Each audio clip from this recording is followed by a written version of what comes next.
right, this is gonna be like my 10 millionth time trying to record this. Hi guys, I know I've been gone for like 2 weeks. I've been trying so hard to record this video and I keep getting off on a rabbit trail, and I'm gonna try not to. Hopefully it's not too echoey in here because I've added some furniture since I've last recorded in my office. But anyway, we're going to talk about procrastination with writing and how sometimes it's a benefit. I'm going to use myself as an example a little bit in this just because I can't speak for other people and that works for me. I have been procrastinating, one, in doing another YouTube video, and two, in finishing this freaking draft of this book that I've been having the hardest time with because it just, for some reason, I love it when I read it, but I hate it when I write it. But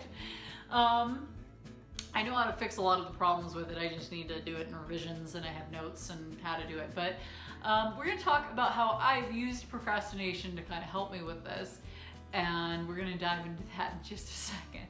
So the first thing I wanted to talk about on this topic is that procrastination can be a positive thing, especially when used with creative fields like writing, art, other stuff like that.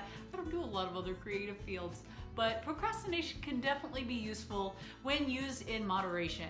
And what I mean by this is kind of setting yourself a time limit, setting yourself basically some limitations on how much procrastination you're going to use. Think of it like a condiment that you use for your creativity sandwich. That's the best way I have to put it. If you have too much of that condiment and it's overwhelming to the other ingredients, then it's not going to be good. It's going to be a problem and it's going to ruin your sandwich. Your sandwich isn't going to be done and it's going to get thrown in the trash. This metaphor is ending up very stressed. I mean, I guess it's a simile because I said it's like a condiment. Anyway, but basically you can use procrastination productively, but you do have to be careful with it because you can't just say, well, I'm being productive with my procrastination, and then 3 months later you find that you haven't gotten anything done. You gotta set a limit. And for myself personally, I tend to set a limit of 3 days at a time I'll procrastinate. And what I mean by that is I'll set 3 days where I'm like, okay, I'll procrastinate. I have to get something done, but I will set myself such a small goal that I really have no excuse not to get that little tiny thing done. What I've been doing since I've had a little bit of Camp Nano hangover after Camp Nano was over, and I was having a really hard time getting back to writing because I had about a chapter and a half left to do. Once I pushed myself a little bit after Camp Nano and I got like 3.5 chapters done, but that left me with about a chapter and a half left and I could not move forward. I was having the hardest time because I was just stuck. Not writer's block necessarily because I knew what needed to happen. I just couldn't force myself to write it. So I was setting myself the tiniest little goal. I was saying, hey, I'm gonna let myself procrastinate a little bit, think about how to solve this problem, but I have to write 1 sentence a day. And so I felt like I got something done every day and I didn't fall into this wallowing self-pity of I didn't do anything. Because I find that that's very dangerous for me. Perhaps it's dangerous for you too, and it will suck you into oblivion. But I do that, and then I set myself 3 days at a time where I'm like, okay, 3 days, I'm allowing myself to procrastinate, but I do have to do 1 sentence a day. Past that point, in 3 days, I'm gonna check in again. During that time, I'm going to be thinking about how I'm gonna solve this plot problem that's kind of screwing me up. And if I still haven't thought of something in 3 days, I still have to write like another 100 words after that 3-day mark so that I'm moving forward at least. And then I basically did that, and I had to go through 2 3-day cycles where I wasn't getting much written at all. I finally got through chapter, I think it was 18, which was this next to last chapter, and I was just stuck at the beginning of the last chapter.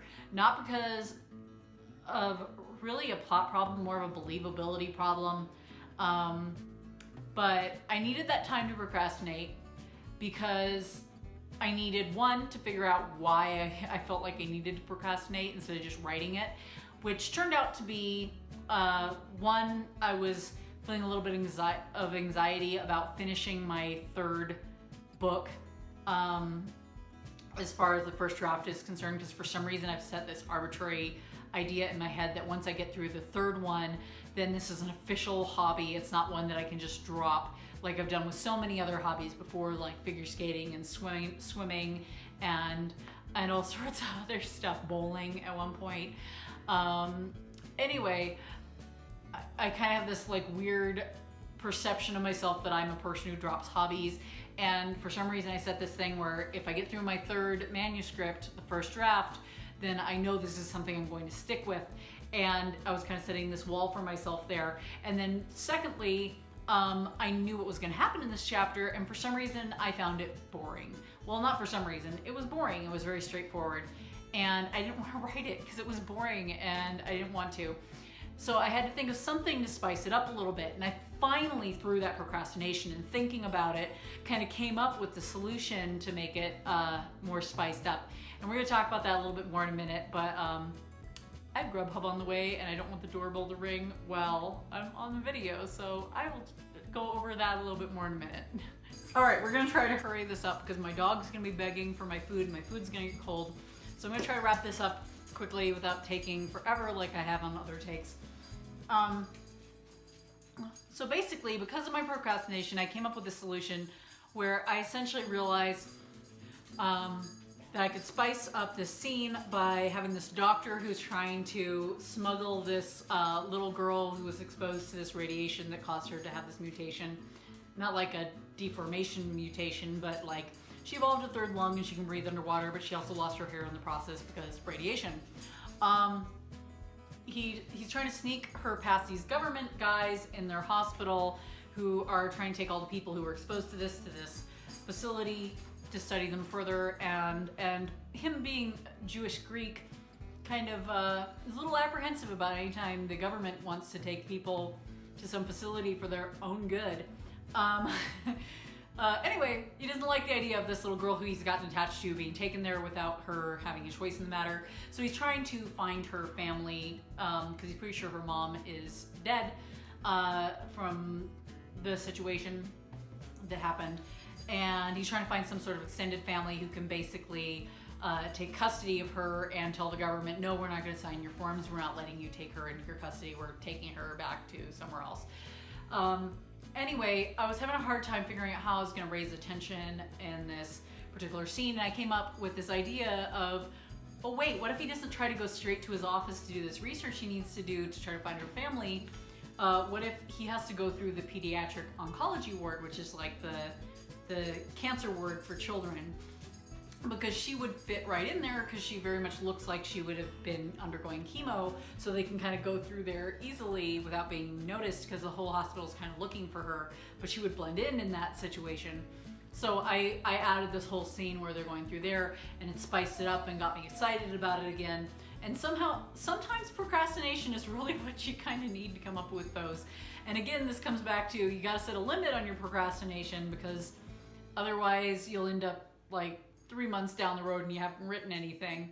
So you got to keep pushing yourself through your procrastination, but sometimes procrastinating a little bit, giving yourself a little bit of a break, is exactly what your brain needs to think up some sort of solution to make things better. If my dog is whining, it's because he really wants to eat my hamburger, and I do too. So that's going to be the end of this video. I'm sorry it's not better put together. I've tried a million takes and I just, for some reason, can't formulate my thoughts. Maybe I should have procrastinated a little bit more before doing this video, but I'm not going to because I already procrastinated for 2 weeks, and that's me setting a limit on my procrastination. Now I just need to shut up and put the video up, even though it's not very well organized. So I apologize for that, but that is it for me for this evening. I'm gonna shut up and eat my food because it's amazing, and my dog is whining at me and he wants it. So you guys have a great day. Tell me if you have found that your procrastination tends to be helpful for your writing, or if it tends to get out of hand when you use it. I'd love to hear your thoughts on that particular subject. You guys have a great day, and I will talk to you later.